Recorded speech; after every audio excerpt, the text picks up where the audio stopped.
Olá, meus irmãos e minhas irmãs, que a paz de Deus que excede todo o entendimento, guarde os vossos corações em Cristo Jesus. Quando o coração endurece mesmo diante de milagres, será que sempre reconhecemos a ação de Deus quando ela acontece diante de nós?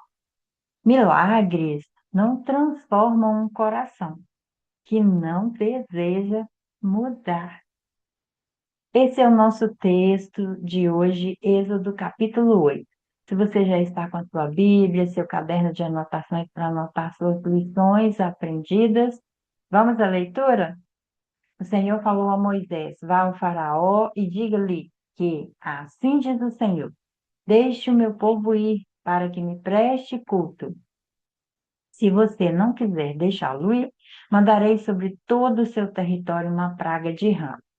O Nilo ficará infestado de rãs. Elas subirão, entrarão em seu palácio, em seu quarto e até em sua cama. Estarão também nas casas dos seus conselheiros e do seu povo, dentro dos seus fornos e nas suas amassadeiras.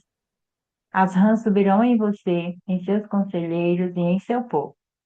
Depois o Senhor disse a Moisés: diga a Arão que estenda a mão com a vara sobre os rios, sobre os canais, sobre os açudes, e faça subir delas rãs sobre toda a terra do Egito.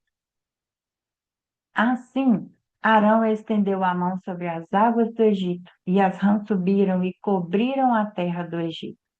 Mas os magos fizeram a mesma coisa por meio das suas ciências ocultas.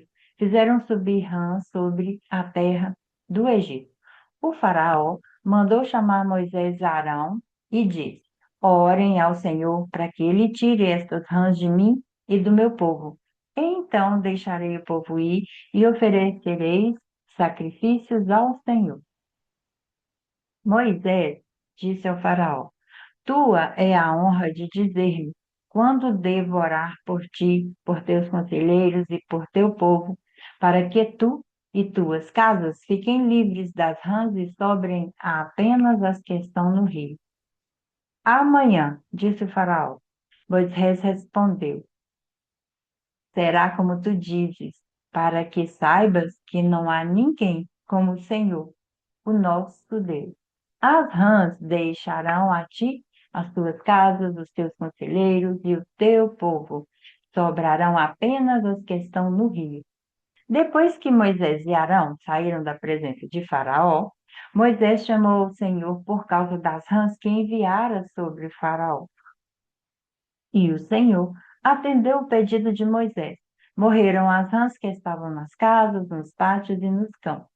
Foram ajuntadas em montões, e por isso a terra cheirou mal. Mas quando o faraó percebeu que houve alívio, obstinou-se em seu coração e não deu mais ouvidos a Moisés e a Arão, conforme o Senhor tinha dito.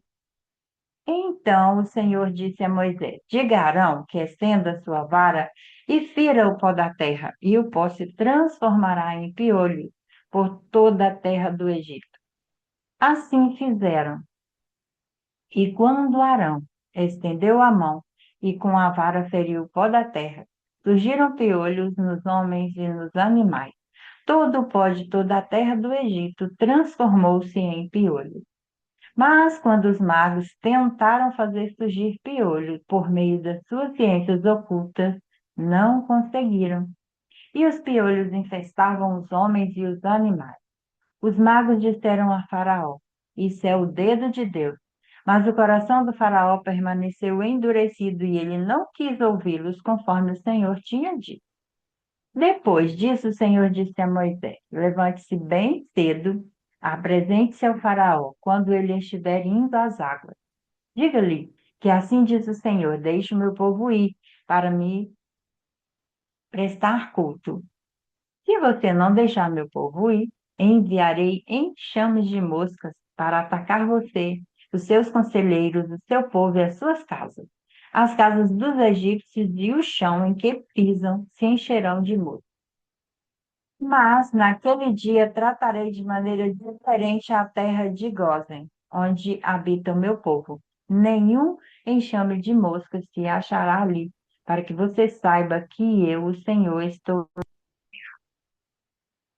Farei distinção entre o meu povo e o seu. Este sinal milagroso acontecerá amanhã. E assim fez o Senhor.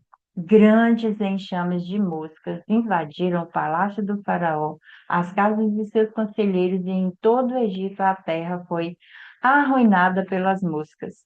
Então o faraó mandou chamar Moisés e Arão e disse: Vão oferecer sacrifício ao seu Deus, mas não saiam do país. Isso não seria sensato, respondeu Moisés. Os sacrifícios que oferecemos ao Senhor, o nosso Deus, são um sacrifício, são um sacrilégio para os egípcios. Se oferecermos sacrifícios que lhes pareçam sacrilégio, isso não os levará a nos apedrejar? Faremos 3 dias de viagem no deserto e ofereceremos sacrifício ao Senhor, o nosso Deus, como ele nos ordena. Disse Faraó: Eu os deixarei ir e oferecer sacrifício ao Senhor, o seu Deus, no deserto. Mas não se afastem muito e orem por mim também. Moisés respondeu: Assim que sair da tua presença, orarei ao Senhor, e amanhã os enxames de moscas deixarão o Faraó, teus conselheiros e teu povo. Mas que o Faraó não volte a agir com falsidade, impedindo que o povo vá oferecer sacrifícios ao Senhor. Então Moisés saiu da presença do Faraó e orou ao Senhor. E o Senhor atendeu o seu pedido. As moscas deixaram o Faraó, seus conselheiros e seu povo. Não restou uma só mosca. Mas também desta vez o Faraó obstinou-se em seu coração e não deixou que o povo saísse. Estamos em um texto onde o confronto com Faraó no Egito, por meio das novas pragas, trazem esse lugar de obedecer à ordem de Deus, quanto a Moisés e Arão, e pedir que o povo seja liberado para adorar a Deus no deserto. Visto que no Egito as práticas dos israelitas eram consideradas que eles não tinham como algo sagrado, era sacrilégio. Então Moisés diz: Nós vamos 3 dias, vamos sair, vamos ao deserto. Faraó não quer que o povo saia. 3 pragas acontecem aqui: a praga das rãs, que invade as casas, os quartos e os alimentos, os piolhos ou mosquitos, que cobrem as pessoas e os animais, e as moscas, que tomam conta do Egito, trazendo grande sofrimento. Em alguns momentos, o faraó permite, pensa em deixar o povo sair para fazer o sacrifício, mas ele volta atrás assim que ele se vê livre de cada uma dessas pragas. E um detalhe importante aparece aqui, que Deus começa a fazer distinção entre o povo do Egito e os israelitas, o povo hebreu. E a região onde os israelitas viviam não sofrem com as pragas. Isto mostra claramente a proteção de Deus com seu povo. Deus está revelando o seu poder, mas Faraó continua com o coração resistente e endurecido. Quantas vezes isso também não acontece na nossa vida? Deus nos mostra os milagres, Deus traz para a nossa vida muitos milagres, mostra o seu poder todos os dias, e o nosso coração continua endurecido. E muitas vezes nós passamos por muitos desafios por não entender os processos de Deus em nossa vida. Esse texto nos ensina que podemos pedir ajuda, e não é para pedir ajuda a Deus apenas em momentos de crise. As mudanças acontecem mesmo quando há dificuldade. Mesmo quando a situação é boa, às vezes esquecemos dos pedidos que fizemos a Deus. Às vezes estamos num lugar bom e esquecemos das promessas de Deus. Esquecemos daquilo que Deus é em nossa vida. Como é isso para você? Quando você lê esse texto, o que chega de aprendizado para a sua vida? O que você tem ouvido Deus falar com você? Se chegou para você alguma lição, coloque aqui no comentário, porque talvez aquilo que você aprendeu seja de lição para as nossas vidas também. E quais eh, movimentos ou quais aprendizados eu posso tirar e aplicar na minha vida? Não espere uma crise para buscar a Deus. Busque nos dias bons, nos dias gostosos, nos momentos que você está sentindo que tudo está correndo bem. Busque a Deus todos os dias, toda hora. A mudança verdadeira acontece aqui, não apenas nas circunstâncias. Às vezes eu estou no caos, mas aqui dentro está tranquilo, entendendo que Deus está no governo, Deus está dentro daquilo que eu não posso controlar. Às vezes eu quero controlar algo que não está na minha alçada. É para Deus fazer, não para eu fazer. E aquilo que é para eu fazer, às vezes eu não faço. As promessas feitas em momentos de dor precisam se transformar em decisões reais. Deus continua mostrando seu cuidado com aqueles que confiam nele. Será que buscamos a Deus quando estamos só nas dificuldades? Ou quando tudo está bem também? Porque é nesse lugar que precisamos focar.